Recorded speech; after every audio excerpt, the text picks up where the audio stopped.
Bienvenue, bienvenue à cette deuxième conférence des séminaires Joseph Kessel.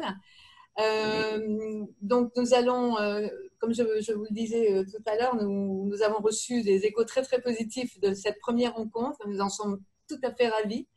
Je voudrais tout de suite passer la parole à Jean-Jacques Pierrin, qui nous dit donc quelques mots, le directeur de l'Institut français d'Israël, et je reprendrai ensuite la parole. Merci, merci Roselyne, merci à tous et encore je me joins à Roselyne effectivement pour saluer un peu le nombre de participants malgré les petits problèmes techniques que nous avons eus. C'est évidemment pour nous l'occasion de remercier également Sam qui est présent et l'Alliance Kol Israël Raverim pour ce partenariat important. Et on l'a dit lors du premier séminaire, commencer par l'Alliance israélite universelle et son histoire était vraiment important et faisait tout son sens pour le début de ce cycle de conférence. Ça fait beaucoup de sens aussi parce que les activités de l'Alliance ont toujours été en faveur de l'éducation et de la culture, et l'Institut français est là pour ça, est là pour tisser ces liens entre la France et Israël dans ces domaines-là. Je ne veux pas être plus long, je redonne peut-être la parole à Roselyne qui a prévu de présenter Georges que l'on représente puisqu'il était là la semaine dernière. Merci et bon visionnage à tous. Alors, ce soir, j'avais envie quand même de dire un tout petit mot quand même sur cette personnalité dont nous avons souhaité donner le nom à nos programmes. Et lors d'un interview, un journaliste posait la question suivante à Joseph Kessel. Qui êtes-vous, Monsieur Kessel? Un journaliste? Un romancier? Un académicien? Un aventurier ou un mythe? Et il répondait, je ne sais pas. Un homme libre peut-être? Oui, je crois. Enfin, presque. C'est dans cette idée d'une certaine liberté à nous rencontrer sans préjugés, sans a priori, autour du récit en devenir de nos deux cultures, celle de France et celle d'Israël, que nous inscrivons le projet des séminaires Joseph Kessel. Et pour vous en donner un petit peu plus le goût, j'ai souhaité prendre un tout petit extrait du discours de réception qu'a prononcé Joseph Kessel sous la coupole lorsqu'il a été nommé académicien un 6 février 1964. Il succède au 27e fauteuil occupé avant lui par monsieur le duc de la Force. Quand, pour tenter d'être reçu parmi vous, je me suis présenté au fauteuil du duc de la Force, ce fut uniquement par le hasard des circonstances et de ces échanges imprévus entre la vie et la mort qui soudain s'imposent à nous. Mais votre choix, lui, n'a rien de fortuit. Il a été voulu, mûri, délibéré. Or, pour remplacer le compagnon dont le nom magnifique a résonné glorieusement pendant un millénaire dans les annales de la France, dont les ancêtres, grands soldats, grands seigneurs, grands dignitaires, amis des princes et des rois, ont fait partie de son histoire d'une manière éclatante. Pour le remplacer, qui avez-vous désigné? Un Russe de naissance et juif de surcroît. Un juif d'Europe orientale. Vous savez, messieurs, et bien qu'il ait coûté la vie à des millions de martyrs, vous savez ce que ce titre signifie encore dans certains milieux et pour trop de gens. Oh, j'entends bien, pour vous, la question ne s'est même pas posée. Et vous êtes surpris sans doute de me l'entendre mentionner ici. Mais croyez-moi, le fait même de cet étonnement méritait qu'il fût signalé. Croyez-en quelqu'un qui a beaucoup voyagé, beaucoup écouté et prêté une attention profonde aux voix des hommes qui ont souffert et souffrent encore de la discrimination, des hommes en mal d'équité, de dignité. Pour eux, j'en suis sûre, vous qui formez la plus ancienne et l'une des plus hautes institutions françaises, vous avez marqué, sans même y penser, et d'un geste d'autant plus précieux, vous avez marqué par le contraste singulier de cette succession que les origines d'un être humain n'ont rien à faire avec le jugement que l'on doit porter sur lui. De la sorte, messieurs, vous avez donné un nouvel appui à la loi obstinée et si belle de tous ceux qui, partout, tiennent leur regard tourné vers les lumières de la France. Soyez-en remerciés. Voilà, c'était un tout petit extrait d'un discours dont vous pouvez retrouver l'intégralité sur le site de l'Académie française. Et puis, je me suis dit quand même, nous inaugurons ces séminaires avec l'histoire de l'Alliance israélite universelle, que Georges Bensousson, que je remercie encore, va bientôt continuer à nous raconter la saga. Je me suis dit quand même, est-ce qu'il y a un rapport entre Joseph Kessel et l'Alliance israélite universelle? Vous allez me dire que c'est peu évident quand même. Eh bien oui.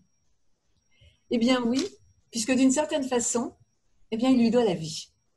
Ou plus exactement, il doit la vie à l'un de ses piliers, le baron Maurice de Hirsch.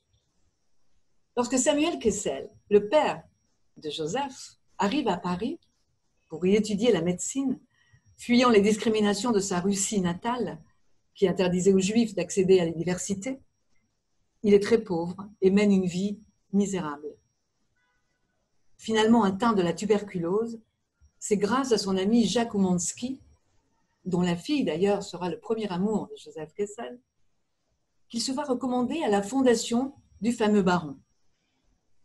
Le baron de Hirsch est un très riche financier, grand banquier, fondateur de la Compagnie des chemins de fer d'Orient, et à ce moment-là déjà un des plus grands philanthropes de son temps.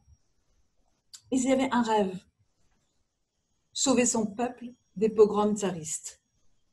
Eh bien, cette rencontre sauvera Samuel. De la fondation du baron de Hirsch, il obtient une bourse plus que conséquente pour aller étudier la médecine à Montpellier, dont le climat salutaire va lui faire beaucoup de bien. Et c'est là qu'il rencontre la belle Raïssa, originaire d'Orenbourg, dont il tombera fou amoureux.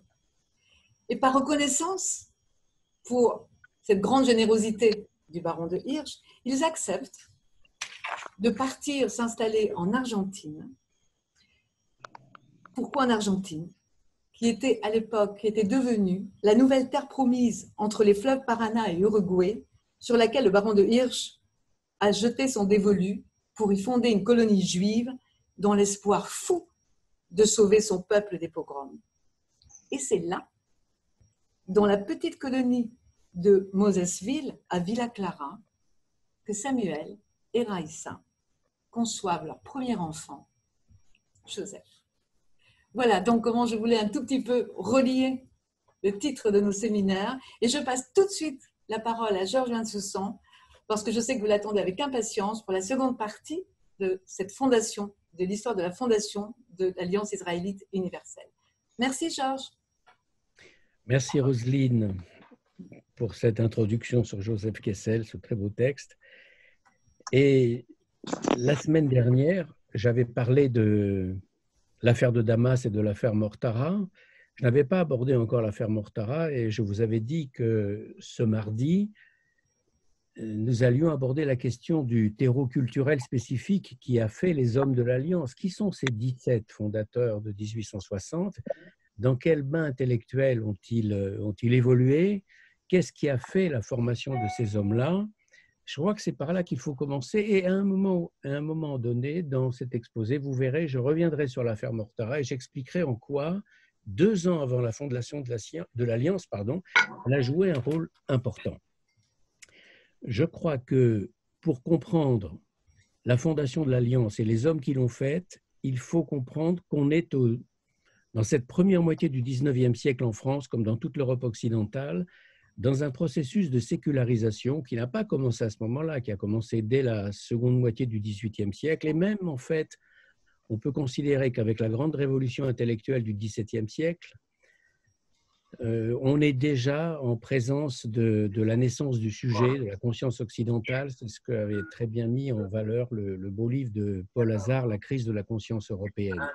C'est le grand tournant de la de la modernité en Occident, ce n'est pas au siècle des Lumières qu'on le trouve, c'est au XVIIe siècle. Mais enfin, sans remonter si loin, reprenons concrètement. Ce processus de sécularisation va affecter... Je crois qu'il y a un bruit de fond. Hein. Voilà. Je disais donc que ce processus de sécularisation va affecter également le judaïsme et le christianisme. Le judaïsme européen, c'est, disons, 85% du judaïsme mondial. Et le judaïsme européen ne vit pas sur une île, il n'est pas déconnecté, il vit en liaison étroite avec le christianisme de son temps. Alors, qu'est-ce que ça veut dire, la sécularisation, quand on parle de religion? Ça veut dire que la Bible, qui est commune à la fois au judaïsme et au christianisme, commence à être lue comme un livre d'histoire, et c'est un regard nouveau qu'on porte sur elle, et c'est ce regard nouveau de la Bible comme livre d'histoire et du judaïsme comme objet de science, et on peut dire aussi du christianisme comme objet de science ou de savoir, qui explique la naissance en Allemagne, et on verra pourquoi l'Allemagne joue un tel rôle dans la formation des intellectuels juifs français. Pourquoi c'est en Allemagne que naît la science du judaïsme en 1819, ce que les Allemands appellent la Wissenschaft des Judentum, la science du judaïsme. Elle est très importante parce que c'est le premier moment où on commence à voir dans les milieux juifs le peuple juif comme une nation séculière. On comprend à ce moment-là quel lien intellectuel relie la Wissenschaft des Judentum du début du XIXe siècle et l'épanouissement de l'idée sioniste à partir de 1860 en Europe centrale et surtout en Europe orientale. Alors, je sais que ça n'est pas notre sujet ce soir, mais il faut bien voir que toute cette histoire intellectuelle, culturelle, elle est liée et on ne peut pas délier la naissance de l'Alliance de la naissance du sionisme pratiquement au même moment, mais j'y reviendrai à la fin de l'exposé. Alors, dans le sillage de cette sécularisation, je l'ai dit, côté juif, on a la Bible vue comme livre d'histoire et la science du judaïsme en Allemagne, mais qui va évidemment essaimer de l'autre côté du Rhin. Et côté chrétien, on a la meilleure illustration de cette sécularisation, c'est le regard que porte Ernest Renan, qui est sans doute l'un des plus grands intellectuels du XIXe siècle français, sur la vie de Jésus. Vous savez tous qu'il est au Collège de France en 1862 et qu'il prononce cette fameuse conférence inaugurale qui va provoquer un scandale dans les milieux catholiques. Je rappelle que Renan est lui-même un ancien séminariste qui a failli être prêtre, qui a quitté le séminaire après plusieurs années de formation. Bon, il y a renoncé. Et en 1863, un an après cette fameuse leçon inaugurale, Renan publie sa vie de Jésus. Et cette vie de Jésus, qui est un énorme succès de librairie, va provoquer un scandale énorme. Pourquoi? Un scandale d'ailleurs qui lui vaudra sa chaire au Collège de France à la suite de la pression de l'Église auprès de Napoléon III pour lui ôter sa chaire au Collège de France. Parce que dans cette vie de Jésus, il y a 3 mots qui sont une véritable révolution intellectuelle, qui marque ce qu'est la sécularisation et qui explique que l'Église ne les lui pardonnera pas. Ces 3 mots sont, pour définir Jésus, ceci, un homme incomparable. À partir du moment où on dit de Jésus qu'il est un homme incomparable, c'est qu'on porte un autre regard et sur le judaïsme et sur le christianisme antique. Et donc c'est dans cette veine-là de sécularisation qu'il faut comprendre qu'au Collège de France, précisément, une chaire d'histoire des religions, ce qui était impensable un siècle avant, est créée en 1879, et que 7 ans plus tard, à l'École pratique des hautes études à Paris, est créée une 5e section qui est dédiée aussi à l'histoire des religions. Et c'est dans ce contexte également où la religion devient un objet de savoir et n'est plus simplement une liturgie et une foi, qu'est créée en France la Revue des études juives en 1880. Voilà un premier élément du contexte qui va faire les hommes de l'Alliance. Le deuxième élément, c'est que ces 17 fondateurs de l'Alliance, ils s'inscrivent dans la mouvance d'un judaïsme libéral. Qu'est-ce que ça veut dire un judaïsme libéral par rapport à l'orthodoxie? C'est-à-dire qu'ils entendent concilier la foi de leur père, ils sont juifs et ils entendent demeurer juifs, avec l'émancipation politique de la France, que la France leur a accordée en 1791, et comme je l'ai dit la semaine dernière, qui n'a pas été achevée tout de suite, il a fallu 50 ans pour arriver à une réelle émancipation. Autrement dit, dans la lignée de l'un des plus grands intellectuels juifs français du XIXe siècle, qui est complètement oublié aujourd'hui, alors qu'il a formé intellectuellement les fondateurs de l'Alliance et en fait, finalement, un grand nombre d'intellectuels juifs de tout le siècle, Joseph Salvador, j'y reviendrai dans un instant. Il s'agit de montrer, pour ces intellectuels juifs de la première moitié du XIXe, que les prophètes juifs sont, d'une certaine façon, les pères du libéralisme moderne. et presque les pères de la République. Je veux dire par là que l'Alliance s'inscrit dans le contexte d'une sécularisation générale de la société qui n'est pas synonyme d'incroyance. Il ne faut pas voir du tout là-dedans un synonyme d'athéisme. Ce n'est pas du tout le cas.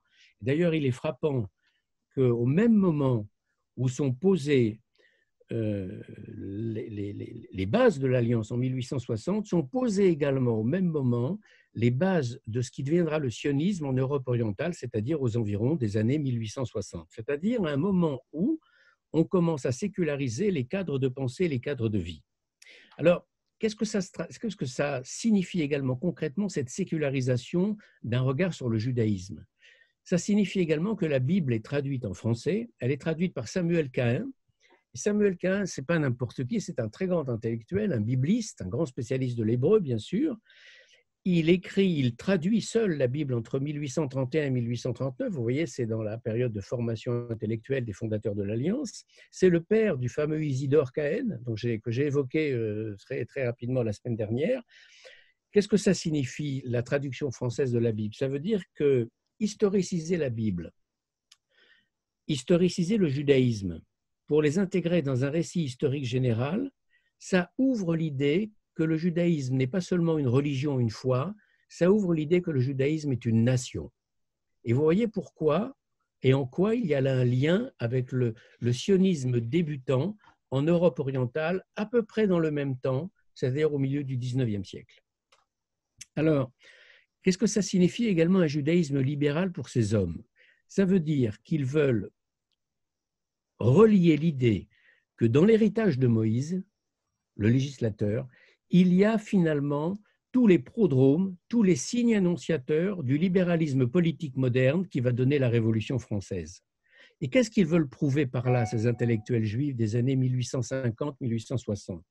Ils veulent prouver que le judaïsme n'est pas une foi archaïque, une foi obsolète, une vieillerie dépassée. Alors, si je dis cela, ça peut paraître surprenant, mais on ne peut comprendre ce que je dis là qu'à la condition de se souvenir qu'à cette époque-là, même dans les milieux intellectuels chrétiens, le judaïsme est un objet de mépris. Par exemple, chez Renan, que j'ai cité tout à l'heure, j'en parlerai tout à l'heure, le judaïsme, même chez des savants, même chez des hommes qui ne sont pas habitués à un antisémitisme ordurier et populacier, il y a un réel mépris pour la foi juive en général. Et donc, au contraire, ce que ces intellectuels juifs veulent montrer, c'est que le judaïsme est au cœur de la modernité politique, que l'héritage de Moïse est l'anticipation des principes révolutionnaires de 1789 et même de la République de 1792. Donc, les principes de la démocratie républicaine du XIXe siècle, ils sont déjà là dans le judaïsme antique. Alors on dira, et la royauté juive, et David, par exemple, et Salomon. Mais pour eux, la royauté juive n'est qu'un épiphénomène. Et je vais citer ici l'un des intellectuels juifs de l'époque, aujourd'hui oublié, Maurice Bloch, en 1904, qui disait, je cite, « Les temps du Messie étaient venus avec la Révolution française ».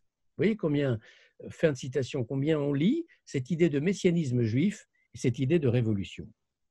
Alors, ces juifs émancipés, diplômés, qui ont fait le lycée, qui ont fait des études, ceux qu'on va retrouver parmi les fondateurs, ces intellectuels avant l'heure, pourquoi je dis avant l'heure? Parce que vous savez que le mot intellectuel date de l'affaire Dreyfus, donc 35 ans pratiquement après la fondation de l'Alliance.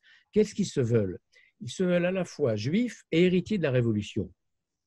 Ils veulent franciser l'héritage juif, ça c'est indéniable, ils veulent montrer qu'il est compatible, et ils veulent en même temps judaïser à certains égards les origines de la République française.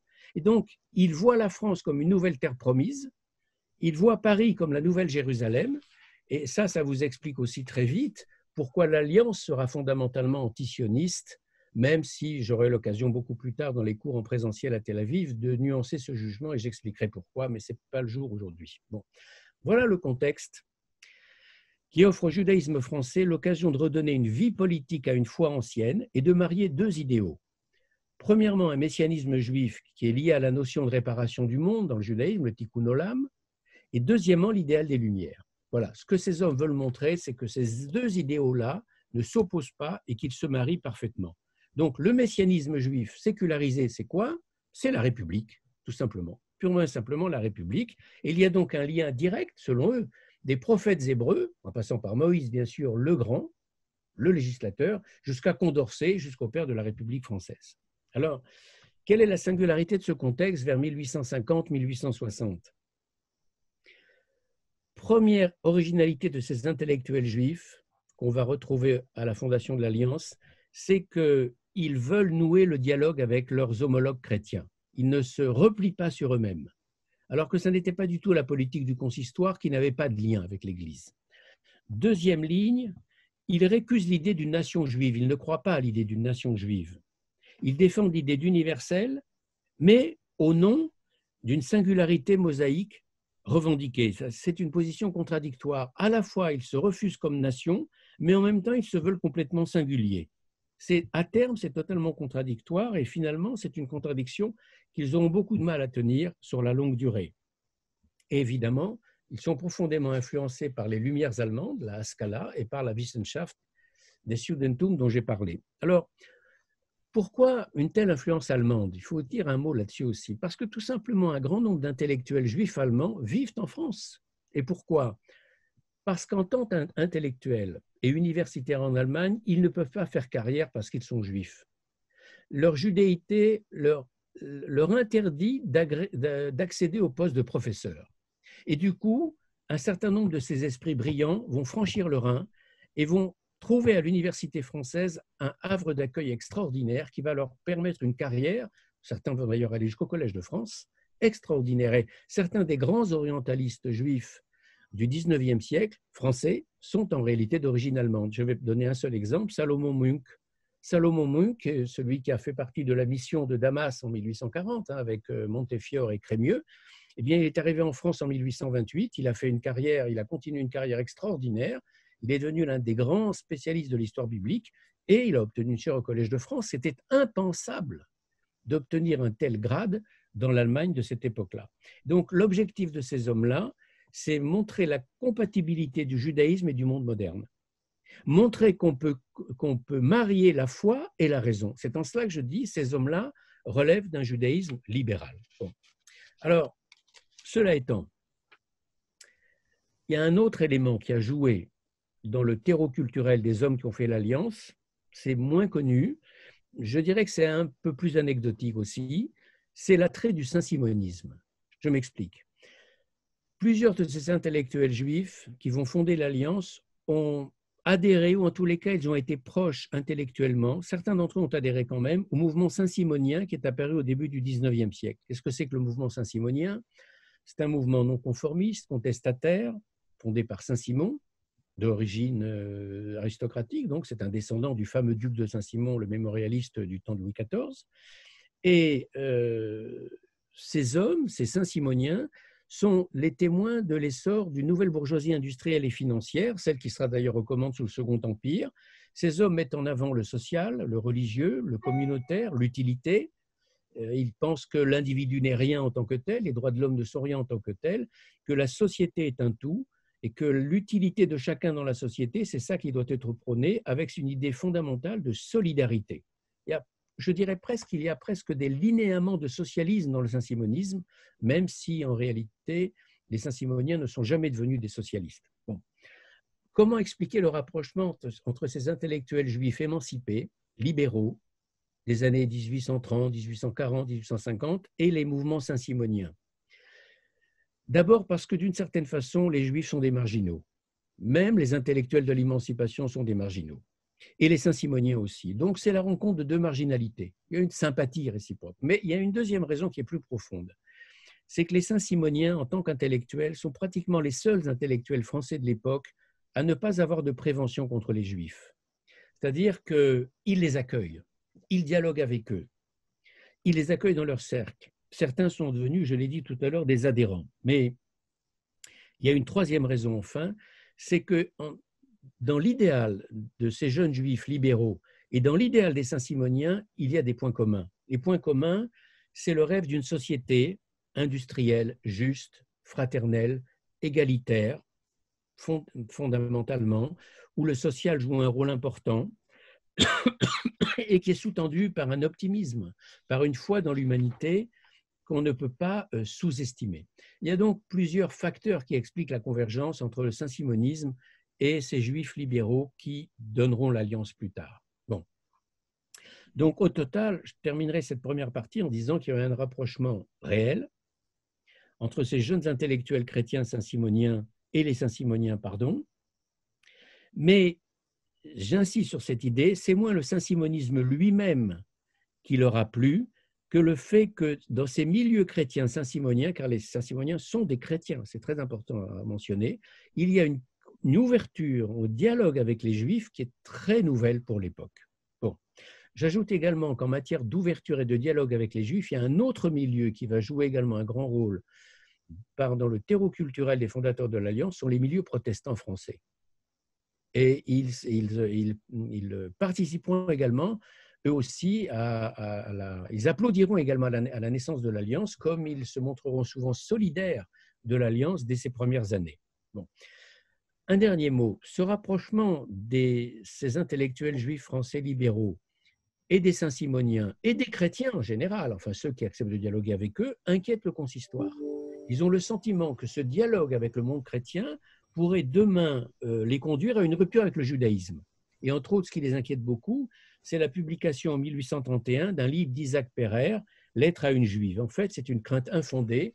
Ces intellectuels juifs français libéraux sont bel et bien juifs. Ils n'entendent pas rompre avec le judaïsme, ils entendent au contraire l'approfondir et le marier à la foi républicaine. Et je disais tout à l'heure, l'homme qui les a vraiment formés, l'homme qu'ils ont lu, relu, l'homme qu'ils ont considéré comme leur maître à penser, c'est d'autant plus étonnant qu'aujourd'hui, il est totalement oublié. C'est Joseph Salvador. Joseph Salvador est beaucoup plus vieux qu'eux. Il est né à la fin du XVIIIe siècle. Il est né, oui, en 1796, c'est ça. Et donc plus âgé que ces gens-là. Il meurt en 1873. C'est un homme qui, dès l'âge de 26 ans, publie une œuvre capitale qui va devenir, sans mauvais jeu de mots, la Bible de ces intellectuels juifs. C'est un livre qui s'intitule « Loi de Moïse ou système religieux et politique des Hébreux ». Bon, que veut montrer Salvador va publier d'autres livres plus tard. Hein. Que veut montrer Salvador en quelques mots? Il veut montrer que les institutions mises en place par Moïse, en réalité, ont inspiré les hommes de la Révolution. Et même mieux, qu'elles ont été l'antichambre du saint-simonisme. Deuxièmement, ce qu'il veut montrer, c'est que le message mosaïque, le message de Moïse, et le message révolutionnaire de 1789 coïncident, qu'ils sont en adéquation, donc que le judaïsme a toute sa place dans la France nouvelle. Vous voyez finalement le message idéologique subliminal, c'est que ces juifs si mal acceptés malgré l'émancipation, ils ont toute leur place dans la France moderne parce que ce que disent les institutions de la France moderne, qui se veut le pays de l'émancipation, de la liberté, de l'égalité, de la fraternité, déjà les institutions du judaïsme antique le disaient.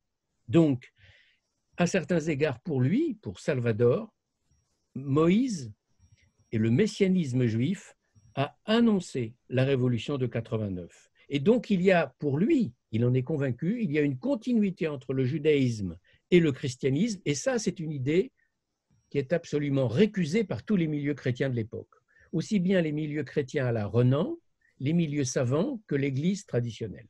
Ça c'est une idée qui est défendue par le judaïsme libéral, mais qui est totalement récusée avec force, souvent avec violence, par tous les savants chrétiens de l'époque, Renan le premier. Bon. Enfin, il y a un dernier élément qui a participé à ce terreau culturel des hommes de l'Alliance et qu'on aurait tort d'oublier, c'est l'antijudaïsme. Alors, quand on dit antijudaïsme au XIXe siècle, on pense immédiatement à l'affaire Dreyfus. On a tort. En réalité, si l'émancipation a eu tellement de mal à entrer dans les faits, je rappelle qu'il a fallu 50 ans entre le décret d'émancipation et l'abolition des décrets infâmes de Napoléon en 1808, le serment Moret Judaico. Et encore, ça c'est une abolition législative, il faudra plus d'années encore pour accepter vraiment que les Juifs soient considérés et traités sur un pied d'égalité. Vous voyez l'affaire Dreyfus précisément. Bon. Quand je dis un antijudaïsme persistant de la société française en dépit de l'émancipation, je veux dire par là qu'il a fallu finalement un siècle pour que l'émancipation des Juifs, donc que l'intégration dans la nation française soit vraiment acceptée. Et à partir de quand pourrait-on la dater? On pourrait dire 1906 seulement, c'est-à-dire même plus d'un siècle, 110 ans. Pourquoi 1906? Parce que c'est l'année où Dreyfus est réintégré dans l'armée. Mais à la limite, je dirais que ça n'est peut-être pas totalement isolé. Parce qu'il a fallu également un siècle pour que la République s'installe en France. Regardez les dates. 1792, première République française. En 1880 seulement, après la démission de MacMahon, et avec les gouvernements de Jules Ferry qui s'installent et qui réellement posent la République solidement dans le sol français, c'est à ce moment-là que le 14 juillet devient la fête nationale, il a fallu également un siècle pour que la République réellement s'installe en France. Ce n'est pas par hasard que l'un des grands historiens de la Révolution française, François Furet, intitule son histoire de la Révolution française, ou plutôt fixe comme borne chronologique 1780-1880. Alors que théoriquement, on arrête la Révolution française au coup d'État de Brumaire en 1799. Et je crois que Furet a raison. Il faut un siècle pour que la Révolution réellement se termine en France. Bon. Donc, quand je dis anti-judaïsme, je devrais dire l'Alsace d'abord. J'avais dit la semaine dernière, l'Alsace, c'est le cœur de la communauté juive de France, 80%, c'est vrai. Mais c'est aussi le cœur de l'anti-judaïsme français. Premièrement, l'émancipation y est très mal acceptée. Deuxièmement, à l'été 1848, au moment de la Révolution, il faut savoir que 60 communautés d'Alsace sont victimes de violences. Je ne dirais pas des pogroms au sens ukrainien du terme ou polonais du terme, ça ne va pas jusque-là, mais quand même des violences avec des synagogues pillées, avec des voies de fait sur un certain nombre de juifs. C'est important à noter. Mais à l'échelle aussi de la France entière, on peut parler d'un climat anti-juif, en particulier après juin 48. Pourquoi? C'est ici qu'il faut relier évidemment cette histoire juive à l'histoire française globale. La révolution de 48 commence en février. En juin 48, avec les fameuses journées révolutionnaires du fin juin 1848, qui sont écrasées dans le sang, on a un basculement à droite de la révolution de 48 qui est très net. On a une réaction droitière et cléricale qui est très nette, et forcément, avec ce retour en force de l'Église sur le devant de la scène politique, on a un retour en force de l'anti-judaïsme. Et ce n'est pas par hasard que l'affaire Isidore Cahen, dont je parlerai tout à l'heure, intervient en 1849, c'est-à-dire au moment où l'Église a repris beaucoup de pouvoir. Le pouvoir qu'elle avait perdu en 48, elle a repris en 49. Et cette réaction cléricale qui suit les journées de juin 48 et dont les Juifs vont faire les frais, elle se manifeste entre autres par la nomination de Fallou au ministère de l'Instruction publique. Fallou, vous savez, c'est la fameuse loi de 1850 qui crée cet immense réseau d'enseignement catholique qu'on a encore jusqu'à aujourd'hui en France. La loi Fallou, c'est une loi centrale dans l'histoire française jusqu'à aujourd'hui, jusqu'en 2020. Bon. Et lorsque le coup d'État intervient le 2 décembre 51, Napoléon III, Louis-Napoléon Bonaparte, le président devenu Napoléon III, qui n'est pas lui-même un clérical, loin de là, hein, mais il a besoin de l'Église pour assurer l'ordre. Il s'appuie sur l'Église et c'est ce qui explique que l'Église va assurer son pouvoir dans les premières années du Second Empire et que ça se traduira par un anti-judaïsme important. Bon. Et cet anti-judaïsme, l'illustration en est l'affaire Isidore Cahen. Alors j'y viens. Isidore Cahen, c'est le fils de Samuel, l'homme qui a traduit la Bible. L'homme qui a fondé également la revue Archives israélites en 1840, qui est l'une des plus belles revues françaises qui a duré plus d'un siècle. Elle s'est éteinte en 1935 quand même. Isidore Cahen est normalien, agrégé de philosophie, ce qui est rarissime à l'époque, rarissime. Et reçu premier à l'agrégation de philosophie. En 1849, pour premier poste, il est nommé en Vendée.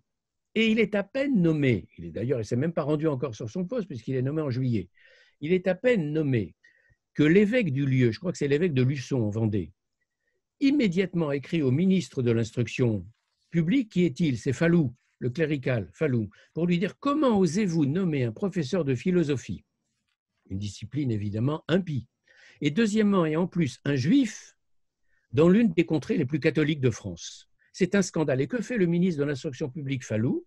Eh bien, il déplace tout simplement Isidore Cahen.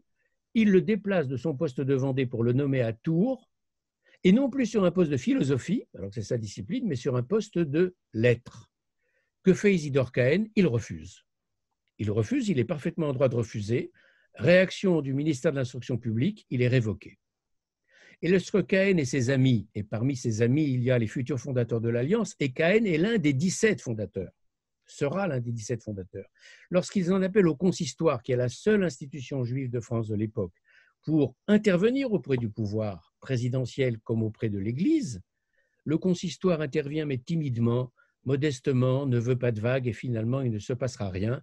Cahen est purement et simplement révoqué, il ne retrouvera plus jamais de poste, il reprendra la suite de son père comme journaliste aux archives israélites, pardon, et il sera l'un des fondateurs de l'Alliance. Il fera donc une carrière de journaliste. Bon. Voilà, à cette hostilité générale, ou plutôt à cette hostilité cléricale, je dirais, il faut ajouter un autre antijudaïsme, l'antijudaïsme de gauche, qui cristallise sa colère anticapitaliste sur le juif. Je mets le juif avec des guillemets, c'est la figure de l'argent, le juif. C'est l'usure, une vieille figure. Et c'est le parasitisme. Je pense à Proudhon en 1833 qui disait « Le juif est par tempérament anti-producteur, ni agriculteur, ni industriel, pas même vraiment commerçant. » Fin de citation. Et il y a des citations de Proudhon qui sont infiniment plus violentes. C'est dans ces mêmes années, 1843-1844, que Marx, qui est réfugié à Paris, à l'automne 43, écrit La question juive. C'est à Paris qu'il l'a écrite et qu'il l'a publiée en 1844. Cet anti-judaïsme anticapitaliste, et on peut considérer que La question juive de Marx est un texte profondément anti-juif, quelle que soit la généalogie de Marx, vous le savez très bien. Cet anti-judaïsme anticapitaliste, on le retrouve chez le créateur du mot socialisme, Pierre Leroux. C'est Pierre Leroux qui a créé le mot socialisme en 1946, qui est un antisémite forcené. On le retrouve chez Alphonse Toussenel, qu'on peut considérer également comme un anticapitaliste, dans son livre Les Juifs, rois de l'époque, publié en 1844. Vous voyez, ce sont les mêmes années. Hein. C'est La question juive de Marx, c'est Toussenel en 1944, etc. Cet anti-judaïsme capitaliste, il va cristalliser sur un mythe. Et ce mythe, c'est le mythe Rothschild. Les Rothschild, rois des Juifs, c'est ça le mythe en question. Alors pourquoi les Rothschild? Parce que c'est une famille de financiers qui est présente dans 4 grandes villes européennes. Et le fait que cette famille, qui est représentante d'un capitalisme financier industriel qui est dans l'air du temps, et qui n'est pas que juif évidemment, qui est catholique, protestant, juif, etc., et qui est même une minorité d'ailleurs les juifs dans ce capitalisme-là, cette dynastie de banquiers, elle est présente dans 4 grandes villes, vous savez, dont Paris. Paris est réellement l'épicentre. Alors pourquoi un tel fantasme sur Rothschild, roi des Juifs? C'est parce que dans l'imaginaire français, qui est un imaginaire encore largement modelé par la Révolution française, qui est récente, on est en 1840, 1850, c'est à ce moment-là que le mythe Rothschild prend racine, 1840. La Révolution française, elle n'a que 50 ans. Bon. Il y a encore des vieillards qui ont des souvenirs de la Révolution. Eh bien, dans l'imaginaire français, cette famille de banquiers qui est présente dans plusieurs villes d'Europe évoque les familles royales, dont la famille française, des Bourbons par exemple, qui sont présentes par le biais des mariages, dans différentes cours européennes. Et donc, d'une certaine façon, l'anti-aristocratisme français, la haine de la royauté qui anime une grande partie de la société française encore à l'époque, profondément républicaine, elle va se cristalliser également sur les Rothschild, comme si c'était là la réincarnation d'une aristocratie détestée.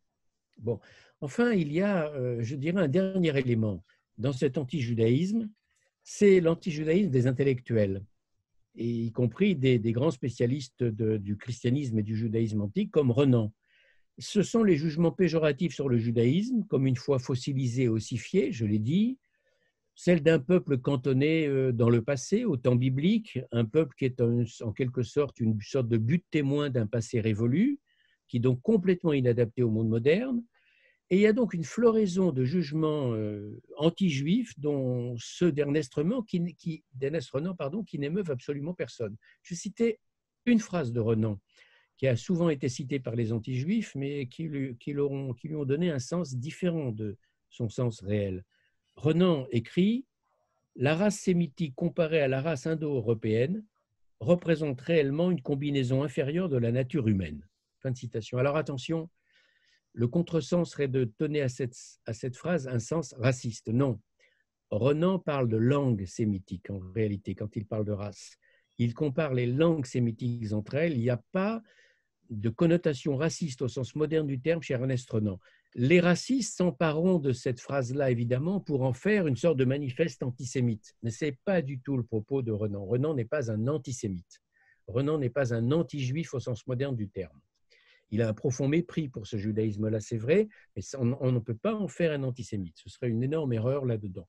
En revanche, ce qu'on doit bien retenir chez Renan, qui est le grand intellectuel chrétien de l'époque, c'est cette idée que le judaïsme est une foi obsolète, une foi ossifiée, et que le christianisme a constitué avec le judaïsme une rupture heureuse, et que heureusement que le christianisme est arrivé pour rompre avec ce message désormais caduc, ce qui n'est pas du tout la position de Joseph Salvador, je l'ai dit tout à l'heure, pour lequel au contraire le christianisme est en continuité avec le judaïsme des origines. Alors, dans ce contexte, la fondation de l'Alliance, elle prend un sens bien particulier. Ces hommes qui fondent l'Alliance en 1860, qu'est-ce qu'ils entendent faire au-delà de tout ce qu'on verra plus tard, à savoir la réhabilitation des Juifs d'Orient, les forces scolaires, l'émancipation et tout ce que l'on sait. Non, mais dans l'immédiat, quand ils créent l'Alliance en 1860, ce qu'ils veulent, c'est réhabiliter le judaïsme aux yeux des chrétiens.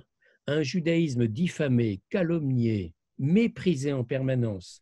Et de là, chez eux, je l'ai dit, la mise en avant de l'œuvre de Joseph Salvador, à savoir que oui, le judaïsme est compatible avec la République moderne, avec les temps modernes.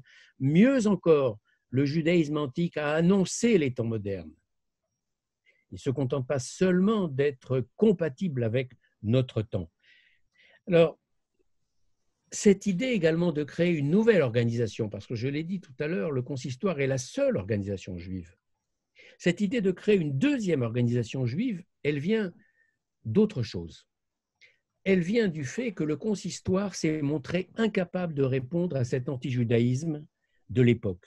Le consistoire y répond mollement. Le consistoire ne répond pas aux polémiques, prétend être tout à fait en dehors de tout cela et prétend qu'il est inutile de répondre aux polémiques chrétiennes. Bon, en réalité,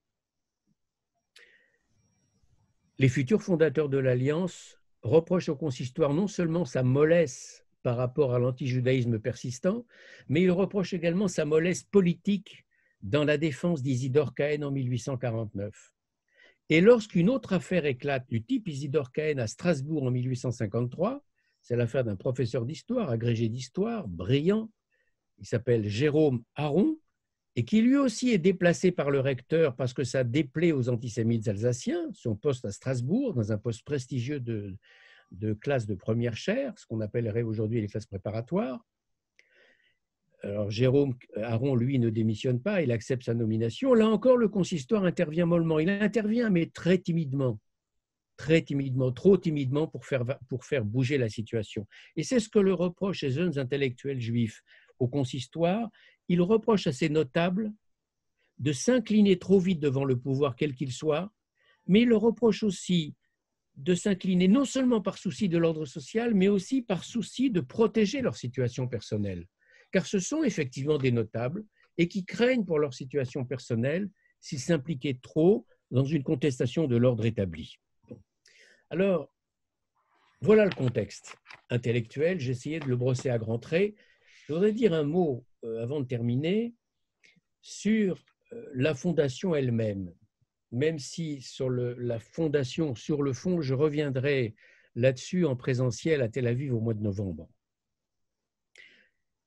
Ces 17 hommes qui se réunissent le 17 mai 1860 au domicile de Charles Netter à Paris et qui veulent mettre sur pied cette institution et qui ont en gros à peu près le même âge, entre 30 et 40 ans, et qui sont pour le grand nombre d'entre eux des intellectuels au sens moderne du terme, à part un ou deux qui sont négociants, etc. Bon. Ils veulent une institution qui rompe avec la philanthropie traditionnelle. Il ne s'agit pas de créer une nouvelle œuvre sociale pour aider les pauvres, ce n'est pas cela. Ils ont une vision politique. Il faut parler aux Juifs en tant que Juifs. Ça ne signifie pas du tout qu'ils récusent l'émancipation, loin de là. Ils veulent une œuvre sociale également, mais une œuvre sociale, ce n'est pas une œuvre de charité. Et ils veulent une œuvre morale également. C'est en ce sens qu'ils sont profondément des républicains, des esprits modernes, émancipés et aussi des saint-simoniens par la dimension sociale. Ils sont également très marqués par la révolution de 1848. Alors cette révolution de 1848, je l'ai évoquée tout à l'heure, j'y reviens d'un mot. À l'époque de la révolution de 1848, ils ont quoi? Ils ont 18 ans, 20 ans, 22 ans, 24 ans, ce sont des étudiants, beaucoup d'entre eux sont à Paris. Ils ont participé à la grande révolution et au climat d'euphorie de février 1848. Vous savez, la fameuse campagne de plantation des arbres de la liberté. Cette résurrection de la République, c'est la troisième révolution française, c'est la deuxième République qui est proclamée après celle de 1792. Et cette révolution les enthousiasme parce que ce qu'ils veulent à travers la révolution dans laquelle ils s'engagent, c'est marier leur identité juive et leur lecture de la Bible, qui est une lecture sécularisée de la Bible, et l'idéal républicain de février 48. Donc, comme si, je l'ai dit tout à l'heure, l'histoire juive biblique était déjà la promesse d'émancipation républicaine. Donc ces hommes, qui sont déçus évidemment par la tournure des événements, 49, la réaction cléricale, le coup d'État du 2 décembre, les proscrits républicains, les arrestations de républicains, les déportations en Algérie, Hugo qui s'exile d'abord en Belgique et ensuite en Angleterre. Ces intellectuels restent empreints par l'esprit de 48 et ils vont se retrouver, ils s'étaient déjà retrouvés pour certains d'entre eux à la fin de la monarchie de Juillet en 47-48 et plus tard encore autour d'une revue qui s'appelle La Liberté de penser, et qui vont rencontrer là des intellectuels chrétiens. Je vous l'ai dit, la particularité des hommes de l'Alliance, c'est le dialogue constant avec des intellectuels chrétiens. Et parmi les intellectuels chrétiens qu'ils rencontrent, des grands noms de la République, Jules Simon, c'est l'un des fondateurs de la Troisième République, Jules Michelet, le grand historien qu'on connaît, Ernest Renan, voilà les hommes qu'il fréquente, voilà les hommes qu'il côtoie. Et parmi les intellectuels juifs qui sont des fidèles de la revue Liberté de penser, il y a Isidore Cahen, il y a Eugène Manuel, professeur également, qui sera d'ailleurs l'un des 17 fondateurs également, j'y reviendrai plus tard. Et quand cette révolution de 48 survient, la première grande surprise et joie de ces intellectuels juifs, qui montre que l'émancipation, cette fois, elle est inscrite dans les faits, c'est que dans le gouvernement provisoire de la République, en février 48, il y a 2 ministres juifs. C'est une nouveauté dans l'histoire française. Et parmi les 2 ministres juifs, il y a un homme qu'ils admirent considérablement, qui est leur aîné. C'est un avocat, il s'appelle Adolphe Crémieux, et il est ministre de la Justice.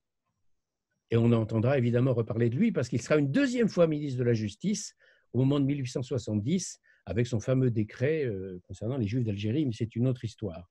Et donc, ces futurs fondateurs de l'Alliance, 12 ans plus tard, 12 ans après la Révolution de 48, je l'ai dit, leur conviction, la France révolutionnaire, c'est la nouvelle terre promise.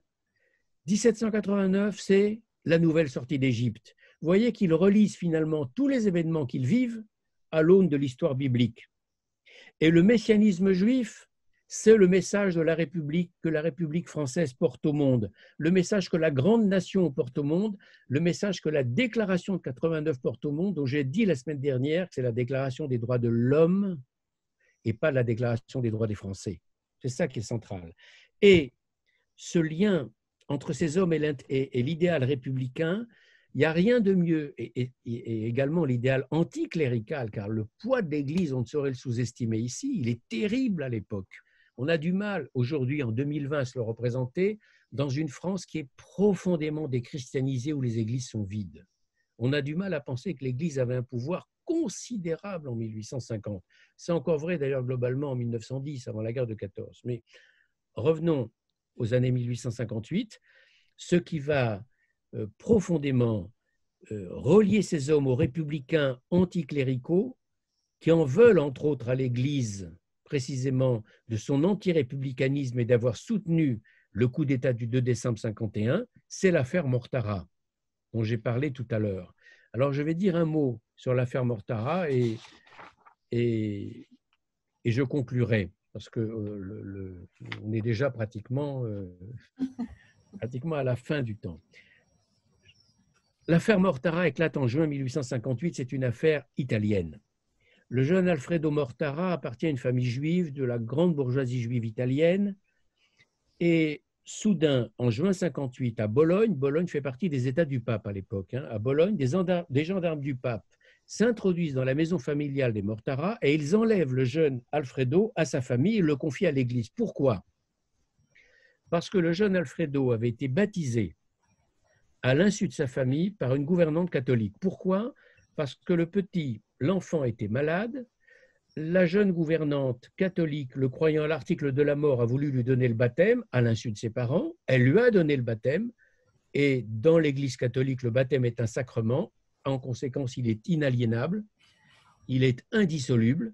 À partir de ce moment-là, l'enfant a guéri, c'est vrai, et guéri ou pas, l'enfant est chrétien. Aux yeux de l'Église, il est chrétien puisqu'il a reçu le baptême, et c'est pourquoi les gendarmes du pape l'enlèvent. À ce moment-là, évidemment, la communauté juive italienne se mobilise, elle mobilise la communauté juive de France, elle mobilise la communauté anglaise avec Montefiore, bien évidemment. Très vite, elle mobilise le roi de Piémont, Victor Emmanuel II, et son ministre Cavour, qui interviennent auprès du pape, mais le pape se refuse à intervenir. En réalité, le pape est complice, évidemment. C'est bien sa police qui a enlevé le jeune Alfredo Mortara. Une campagne lancée par les communautés juives se déclenche. Immédiatement en France, tout le camp clérical, on est en 1858, se déchaîne contre les Juifs. Monseigneur Veuillot, qui est l'une des grandes voix de l'Église catholique de l'époque, le 19 novembre 58, s'en prend au peuple déicide, c'est-à-dire qu'il a repris les vieilles accusations du Moyen-Âge. Je cite Monseigneur Veuillot en 1858, « Un peuple déicide nourri de haine pour le genre humain et dont il faut chercher les gemmes maléfiques dans le pharisaïsme et le Talmud ». Ce sont des phrases écrites en 1858. Le consistoire porte plainte pour ces propos, rien n'y fait. Et l'affaire déclenche un scandale quasi international, puisqu'on voit même Napoléon III intervenir auprès du pape pour lui demander de céder, de rendre le jeune Mortara à sa famille. On voit même l'empereur d'Autriche intervenir auprès du pape pour faire la même requête. Évidemment, Montefiore lui-même, se rend auprès du pape. Il obtient une audience en tant que noble anglais, il a ce privilège-là. Le pape le reçoit, le pape l'écoute, mais en vain, ça ne sert à rien, le Vatican ne cède pas. Et en 1860, miracle, on pense que l'affaire est close. Pourquoi? Parce que, vous le savez, après les campagnes napoléoniennes, la victoire de Magenta, etc., le pape perd ses États, et le roi Victor Emmanuel II s'empare de la plupart des États pontificaux, donc de Bologne. À partir du moment où la police piémontaise, la police italienne s'empare de Bologne, théoriquement, le jeune Alfredo Mortara est libre. En réalité, la police pontificale a transféré immédiatement le jeune Alfredo Mortara à Rome. Il est enfermé dans un couvent et il n'en sortira pas. C'est-à-dire qu'en fait, les autorités italiennes ne pourront pas intervenir, le Vatican ne cède pas, rien n'y fait, et tout cela a provoqué un bouleversement dans le judaïsme français. Les intellectuels et toute la communauté juive française s'est mobilisée. Dans la revue Archives israélites, je rappelle qu'elle était dirigée par Samuel Cahen, le père d'Isidore, on réclame la constitution, c'est très important à noter ça, d'une alliance israélite universelle. Vous voyez, le nom est déjà cité. C'est-à-dire que le judaïsme français, comme le judaïsme anglais d'ailleurs, considère que si on ne se dote pas d'une organisation supranationale pour défendre les Juifs, attaquer en tant que Juifs, où que ce soit dans le monde, y compris en Europe, puisque là c'est le cas avec l'Italie, alors on n'aboutira à rien, parce que les instances religieuses comme le consistoire, qui parlent en termes religieux et non pas en termes politiques, sont totalement impuissantes devant une telle situation. Voilà en quoi l'affaire Mortara a été un détonateur, si vous voulez. Alors, je dirais que, et je terminerai là-dessus parce qu'on est arrivé pratiquement au temps de notre exposé, au temps qui nous est imparti, je dirais que ces hommes profondément bouleversés par l'affaire Mortara, qui va accélérer leur détermination à créer une nouvelle organisation, le consistoire s'étant montré une fois de plus impuissant pour résoudre quoi que ce soit, vont fonder l'Alliance en 1860, mais quand ce terme d'alliance est trouvé, il a déjà été trouvé par la revue Archives israélites, je l'ai dit, très vite ils ont le sentiment que s'ils appellent leur organisation Alliance israélite, on va les accuser de se replier sur la défense des Juifs de façon très ghettoïque. Un repli sur les Juifs, pas du tout. Ces intellectuels libéraux entendent au contraire dialoguer avec tout le monde, je l'ai dit tout à l'heure, et comme ils s'attendent à ce grief, ils ajoutent au nom de leur association le mot universel. Ça va devenir l'Alliance israélite universelle.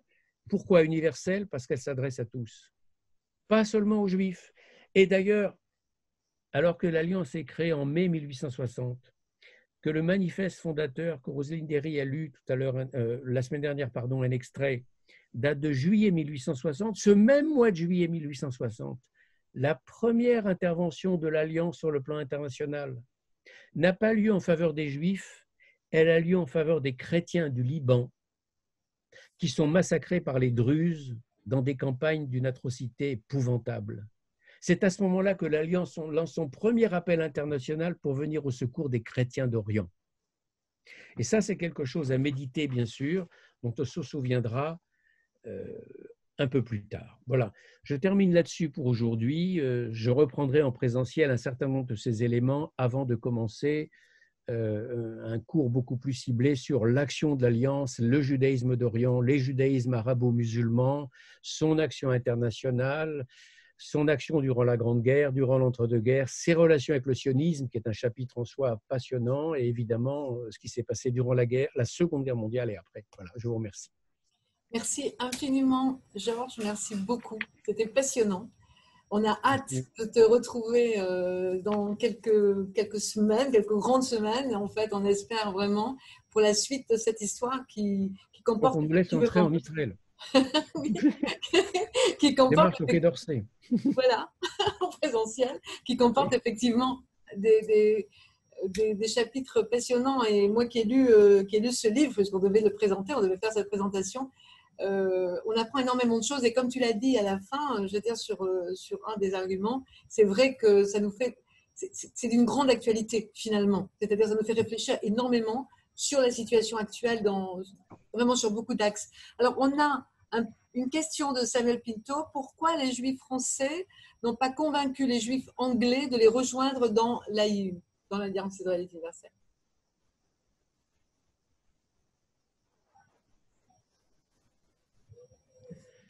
Je pense que c'est une hypothèse. Hein. Je ne suis pas sûr de ma réponse, mais je la donne comme hypothèse. N'avaient pas la même conception. Pas du tout la même conception, au sens où ces Juifs français fondateurs de l'Alliance sont d'abord, avant même d'être Juifs, des enfants de la Révolution. Ils sont portés par l'idée d'un message universel, comme l'était la Révolution girondine de 1792-93. Il n'y a pas du tout cette notion d'universalité chez les Anglais d'une part et dans le judaïsme anglais d'autre part. Donc ils sont prêts à intervenir ponctuellement pour aider les uns les autres, oui, mais l'idée d'une mission morale à l'échelle de toutes les communautés du monde juif, où que ce soit sur la terre, c'est une idée qui leur est étrangère parce que c'est une idée qui est profondément ancrée dans le terreau révolutionnaire français. Et ça, c'est le propre de la France, tout simplement. On te demande de nommer aussi les fondateurs de l'Alliance israélite universelle. Tous les fondateurs. Les 17 ? Ben oui, c'est la question. Non, les 17. Non, je ne vais pas nommer les 17, je vais nommer au moins les 6 qui ont rédigé le manifeste. Je vous l'ai dit très rapidement. Alors, il s'agit de 6 hommes, j'ai dû 30, 35, 40 ans à peu près, au plus tard, au maximum 40 ans, pas plus. Alors, le premier est Aristide Astruc, c'est le seul rabbin de toute l'équipe. Aristide Astruc, le deuxième est Narcisse Leven, c'est un avocat, il y a beaucoup d'avocats parmi eux. Narcisse Leven, c'est toute une dynastie, les Leven, au sein de l'Alliance, parce que Narcisse Leven sera lui-même président de l'Alliance plus tard. Le troisième est un ingénieur des ponts et chaussées, c'est Jules Carvalho. Le quatrième, c'est Isidore Cahen, bien connu maintenant, j'en ai beaucoup parlé. Le cinquième, c'est Eugène Manuel, qui est professeur lui aussi. Et le sixième, c'est Charles Netter, je dirais le grand Charles Netter, négociant. C'est le seul à pratiquer une activité commerciale ou bancaire, le seul. Et c'est probablement l'une des personnalités les plus charismatiques et les plus généreuses des 17 fondateurs de l'Alliance. C'est le fondateur de Mikvé. Lui seul mériterait, je dirais, une émission.